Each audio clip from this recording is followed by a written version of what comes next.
মণিপুরে মালদার বাসিন্দা বিএসএফ জওয়ানের মৃত্যু। মালদার মোথাবাড়ির উত্তর লক্ষ্মীপুর গ্রাম পঞ্চায়েতের ভাগজানটোলা এলাকার বাসিন্দা 170 ব্যাটালিয়নের বিএসএফের জওয়ান মিঠুন মণ্ডল মণিপুরের উখরুল জেলার মংকোট চেপুতে টহল দেওয়ার সময় অজানা দিক থেকে গুলিতে গুলিবিদ্ধ হয়ে শহীদ হন তিনি। এই মর্মান্তিক ঘটনায় শোকস্তব্ধ গোটা এলাকা। ছেলের অকাল মৃত্যুর খবরে ভেঙে পড়েছেন বাবা মন্টু মণ্ডল। তিনি কৃষিকাজ করে সংসার চালাতেন। দুই ভাইয়ের মধ্যে মিঠুনই ছিলেন বড় এবং পরিবারের একমাত্র উপার্জনকারী। ছোট ভাই বাবার সঙ্গে কৃষিকাজে সাহায্য করেন। পরিবার সূত্রে জানা গিয়েছে প্রায় 8 বছর 11 মাস আগে মিঠুন মণ্ডল বিএসএফের 170 ব্যাটালিয়নের আলফা কোম্পানিতে কনস্টেবল পদে যোগ দেন। প্রায় 6 বছর আগে তার বিয়ে হয়। শ্রী সুলেখা মণ্ডল এবং তাদের দুটি ছোট সন্তান, একটি 5 বছরের ছেলে এবং একটি 3 বছরের মেয়ে রয়েছে। স্বামীর মৃত্যুর খবরে কার্যত ভেঙে পড়েছেন স্ত্রী। ছোট ছোট সন্তানদের নিয়ে এখন অনিশ্চয়তার মুখে পরিবারের দাবি, শুক্রবার সন্ধে প্রায় 7টার সময় ডিপার্টমেন্ট থেকে ফোনে জানানো হয় মিঠুনকে গুলি লেগেছে এবং তার অবস্থা আশঙ্কাজনক। প্রায় 15 মিনিট পর আবার ফোন করে জানানো হয় মিঠুন শহীদ হয়ে গিয়েছেন। এই খবর পাওয়ার পর থেকেই পরিবারে নেমে এসেছে শোকের ছায়া। বাড়িতে রয়েছেন বৃদ্ধা মাও, যিনি ছেলের মৃত্যুতে গভীরভাবে ভেঙে পড়েছেন। আরও আপডেট থাকতে আমাদের ভিডিও শেয়ার ও ফেসবুক পেজটিকে লাইক করে ফলো করে দিন। সরকার কাছে এখন আবেদন তো আমার থাকলো, এখন বউ আছে, ছেলে মেয়ে আছে, এখন তো দেখাশোনা কিছু লেখাপড়া করছে, এগুলো সব দেখাশোনার আমাদের আপত্তিতে আবেদন থাকলো। বলছি, ফোর্সের পক্ষ থেকে এখন অবধি কিছু বলা হয়েছে? আপনাদের কি জানানো হয়েছিল? না, কিছু বলা হয়নি। আপনি জানলেন কিভাবে ঘটনা?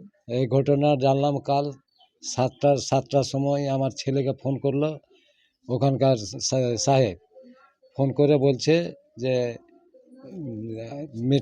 মিঠুনের হালত খারাপ হয়, মিঠুনের হালত খারাপ হয়। তারপরে 15 মিনিট পরছে যে শহীদ হয়ে গেছে মিঠুন। তারপরে আমরা শহীদ কিন্তু বুঝতে পারলাম না, তো তারপরে বলছে কি মরে গেছে, তারপরে আমরা বুঝতে পারলাম। কত বছর আগে চাকরিতে গেছিল? প্রায় 9 বছর হলো যাওয়া। সংসারটা কিভাবে চলছে? সংসারটা ওর উপরেই নির্ভর করতাম আমরা, 8-10টা লোক। তারা কি করেন উনি? তারা সব জমি জায়গা খাটা খুটা এরকমই করে। আপনার ছেলে চলে গেল? হ্যাঁ, আমার ছেলে চলে গেল। হ্যাঁ, আমরা কি করে পরিবারটা চালাবো এখন? আমার ছেলে তো চলে গেল, এখন 8-10টা লোক, ছেলে মেয়ে সব কি করে চালাবো পরিবার? আমার নাম মন্টু মণ্ডল। ঘটনাটা হয়েছিল যে মণিপুরে ডিউটি চলাকালীন যে রাত্রি 7টার সময় ফোন আসলো হেডকোয়ার্টার থেকে। অফিসার ফোন করলো যে মিঠুন মণ্ডলের গুলি লেগেছে, তো অবস্থা খুব খারাপ। তারপরে ওখান থেকে আবার ফোন আসে যে আর নাই, শহীদ হয়ে গেছে। এটাই প্রথম স্টেপ হলো, শুরু হলো। তারপরে কি কত বছর ধরে উনি চাকরি করতেন? 9 বছর, 8 বছর 11 মাস 10 দিন চাকরি করা হলো। বলছি, তো কবে মিঠুন পাঠাবে, বডি পাঠাবে, কিছু জানিয়েছে? মিঠুনের বডি পাঠাবে আজকে।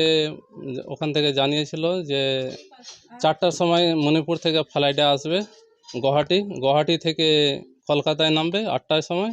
8টা থেকে ওখান থেকে গাড়ি করে আসবে। যখন আসতো বলতো ওখানকার কি হয় ঘটনা, কিভাবে ডিউটি করতে হয় সব বলতো তো আপনাদেরকে গল্প? হ্যাঁ, বলতো যে আমি খুব সেফটি জায়গায় আছি, খুব ভালো, আমাদের কোনো রিস্ক নেই। কিন্তু কিভাবে যে হয়ে গেল আমরাও কিন্তু বুঝতে পারছি না। ও বারবার বলতো যে আমাদের কোনো রিস্ক নেই, এটাই শুধু বলতো।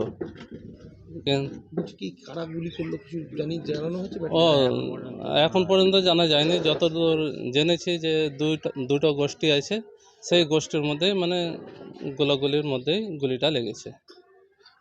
আপনার নাম? আমার নাম মহাদেব মণ্ডল, ভাগজানটোলা উত্তর লক্ষ্মীপুর। কি হয়? কাকুর ছেলে।